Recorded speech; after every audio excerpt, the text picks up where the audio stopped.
Guys, what's up? It's me, the Video Game Master, and today we are going to be talking about Xbox's press conference at Gamescom.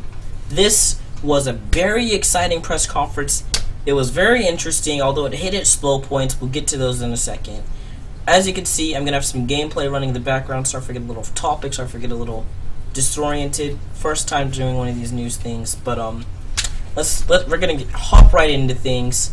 And I'm just going to be switching games out as we play. So either way, let's get right into it. First up was Quantum Break, surprisingly.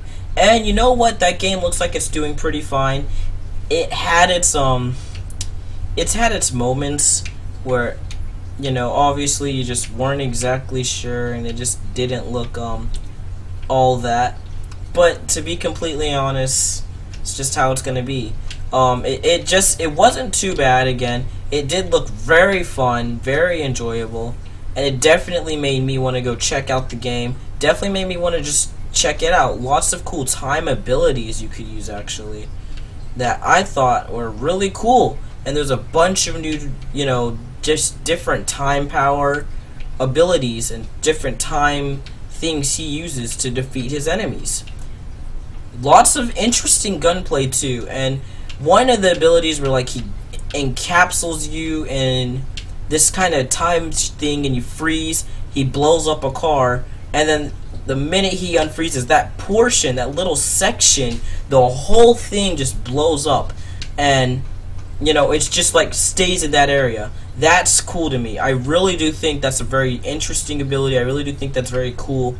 I think that's just not even just cool, that's just interesting game design. That's just an interesting mechanic that they would put in this game. So I'm not exactly sure where they're going gunplay and stuff wise, but it looks like they're going down a very safe, very interesting, very unique route for a third-person shooter. So I can't wait to check it out. I cannot wait to sink my teeth in there and try this game out because it looks like a bunch of fun. Alright, next up is going to be Scalebound. Now, I'm not going to talk about every game, only the ones that kind of appealed to me, so sorry if I miss a couple. But I'm probably going to hit all of them because there's a lot of games here that I thought were very interesting. Scalebound looks amazing. I am in love with Platinum Games right now. Just got Metal Gear Solid Rising Revengeance, beat Wonderful 101.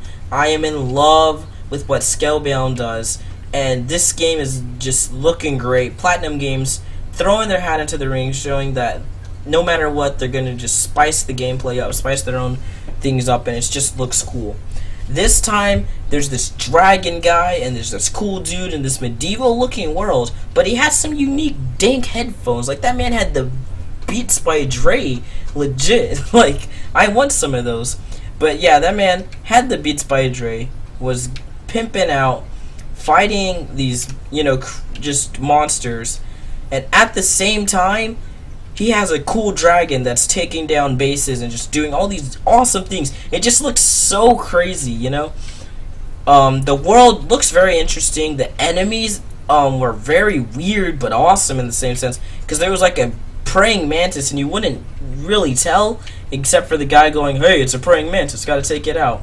But it was like this massive thing, and it wasn't like your stereotypical, oh, giant eyes. This thing had like 4 arms, just massive, muscular. It was crazy, and I was really excited to go check out some more of this game. So I'm really excited to see where this is gonna go. I can't wait to try this one and get my hands on it, and it's gonna have some multiplayer. Sign me up. The world reminds me, not necessarily like the design, but the aesthetics and how it looks. I don't know how to put it, like not the character design, I guess, but the overall graphics remind me a lot of a cleaner, more polished Dragon's Dogma. If it's anything like that, sign me the heck up. Dragon's Dogma is one of my most, it's like the most underrated RPG I have ever played. Not many people talk about it, and it's not even bad, it's not even okay, it's actually a pretty good RPG, and it's from Capcom. Pretty fun Western. Some people, I see why people avoid it. They thought I was trying to cash in on the good old Dark Souls, because it is pretty darn difficult, if I do say so myself. It does get very difficult during some sections, but I personally feel like it's good. A little off topic, but yeah, I definitely recommend it. Alright, next is going to be Crackdown 3. Oh, where do I even begin? My love for Crackdown is amazing. It's part of my top 10 360 games. That's how much I like Crackdown. It's literally GTA, any of the GTAs on crack. I mean, that's as simple as I can put the gameplay. It's like GTA super. It's kind of like Saints Row in a way, only if Saints Row took itself seriously, like the more like serious side, I guess.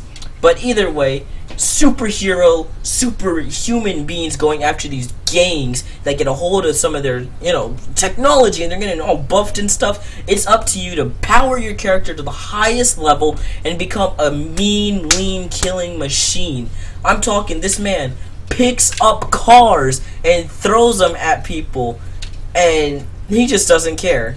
Now, this would be a simple kind of meh, thing, and then I was just hyped, I was already hyped, I was already excited, and then they hit me with the giant, just nuclear bomb dropping right on top of me. And what is that nuclear bomb? Full destructible environments. This game already was about destruction, had that Just Cause feel. Now, it is literally just going to have that just amazing destruction. I cannot wait to sink my teeth into that multiplayer, hang up, or get some of my friends, probably play with my dad, split screen. They better add split screen this time. I want that. Don't want to play online. We had to do that last time. Either way, and just play the game. I just can't wait to play the game, guys. I mean, I love that. I just love Crackdown. It's so much fun. It looks like we're going back to its roots, not Crackdown 2, where it was this freaks and stuff. Oh, that was a terrible game. It wasn't a terrible game. It was good if it wasn't for the stupid story arc freaks and stuff. But it's such a fun, enjoyable game. Crackdown 1 was so nice, so lighthearted, didn't take itself seriously, and it was just fun, with all those gangs you had to go against and all these different, more refined gangs versus the more, yo, what up, cuz, I'm about to blast a cap in you gangs. Just a bunch of different feels, and it made the game interesting, made the game fun. I recommend it. You can find it for pretty darn cheap, and it was free, so there's no excuse why people should not be talking about how much fun this game is. Alright, next up, obviously, I gotta go into some of the other games. But, Crackdown 3, and thumbs up, thumbs up. Some idea at Xbox games I want to touch upon is not too many. Some caught my eye, but I don't really even remember, so we're just gonna move to the big one that sticks out to me is Ark Survival Evolved. I can't wait to play Ark Survival Evolved on the Xbox One. It's a little too powerful for my computer. I have to turn it pretty low, and it just won't run. And Unreal Engine 4, my computer's pretty mid-tier. I can't even record. Do the little, oops, that's not the right button. I'm done, messed up. All right. I can't even do the Windows G thing and have the little bar and have it record gameplay, because that's just not how powerful my console is. It's not console. It just can't do that. But either way, this game is going to be very fun, and having a console feel is going to be great for a lot of people because it's going to be nice and easy to access. And I just can't wait to stream it with you guys and have, just these massive open worlds and mountains with these dinosaurs flying around. I'm gonna be like, oh, come here, I'm gonna tame you, and just, oh man, can't wait to get a T-Rex and just ride it into the sunset. That is my dream. Like, if I get to that point, I'm ending my stream, and I'm just gonna like, just stretch. Either way, Starbound is also coming to Xbox One as a preview. These two games will have demos. I heard Starbound was winter and Ark is winter. There's another game coming out earlier. I think it was called Shelter by Team 17. And I'm sorry, I'm not a huge fan of them. They make the Worms games, and they were fun at first, but they milked the franchise to death, if you ask me. So I'm just done. It's like, I know they have other games. I know their other games might be good, but not for me. I'm done. I'm leaving. I'm out of this place. I'm done. So those are some idea at Xbox games. Another one I want to quickly touch upon is, prepare yourselves. Dark Souls 3. Now, I recently got into Dark Souls 2. I haven't played the first one, Prepare to Die, but I did play Dark Souls 2, and I do want to get Scholarship of the Sin. I probably am going to just save up and get on an Xbox One now, because why the heck not? Cross-platform and all that jazz. Windows 10 boys. And, I like Dark Souls. I have Dark Souls 2 on Steam, and I might just buckle down and get the Scholarship of the Sin. I think it has, like, all the DLC and stuff. But, I don't know. I don't know. I really think Dark Souls is definitely one of the hardest modern RPGs out there. Let alone, I do think it's just one of the harder RPGs. But, you know, we'll see what happens. We'll see what happens. Again, it's fun, it's enjoyable, and it's definitely hard as it gets. But, at the same time, I'm hyped for Dark Souls 3. It had some cool, just nice gothic imagery, just usually common. And it looks like this one's gonna go back to the mature route rather than its teen roots, where it was trying a little, I don't know, it may still be teen, because the teen version kind of pushed it, if you ask me. Not too bad, like to the point where it's just, you know, obviously, why in the world should, you know, why is it rated teen? But at the same time, you know, it's not too bad, okay? It's not too shabby. That's just how it's gonna be. Alright. So, how do I personally feel about this? I personally feel that Dark Souls 3 is gonna be fun. I honestly cannot wait to try it out and just, you know, see what it's all about, see what this game is capable of doing, and just overall see if the game's gonna be good. So, you know, we'll see what happens, right? We'll definitely see what happens. So, with that being said about Dark Souls and my personal thoughts, I just wanted to quickly glance over that and just quickly talk about it, because there isn't too much going on, for me at least, that I can find, you know, no, 10 out of 10 interesting.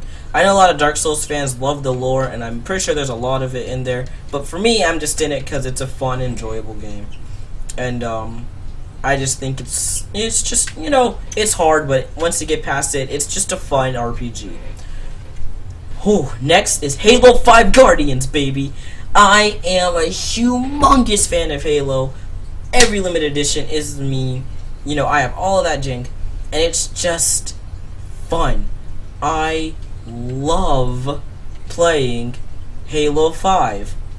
Or, I'm sorry, not Halo 5. I love the Halo franchise. Halo 5 has this new Warzone mode, which is obviously going to be pretty darn cool. It's going to have this great new thing, which is kind of like, it's kind of blending this RPG Battlefield style. And you know what? If that's what they're going for, sign me up, Microsoft. RPG and Battlefield. All you need. It's massive fights versus red versus blue. And of course, they have your smaller arena, you know, small arena matches. Downsides. For this part, no campaign talk, which is understandable. They're probably not trying to spoil the story. It's probably not going to be that long. But at the same time, when it came to multiplayer, they're focusing on arena because I had to get the esports commentators. And you know what? It's great and all, but I just wanted to see Warzone. That's all I wanted to see. I know you talked about it briefly. I know you did a quick little blah blah blah blah blah at E3, but I wanted to just hear about. Sorry, Halo 5. Wait, oh. This person's stupid. She still hasn't. I'm sorry. Just wanted to see some Warzone action. Obviously, we weren't getting that. But you know what? That's how life is. That's just how stuff goes. And I am definitely okay by that. This person's gonna circle around and miss me right when I hit, like, 100%. Watch. Sorry. So Halo 5 Guardians, it does look cool. The arena mode does look like fun, and you know what? I just can't wait to try it out. I told you guys, by the way. So yeah, Halo 5 Guardians, sign me up. Okay, sign me.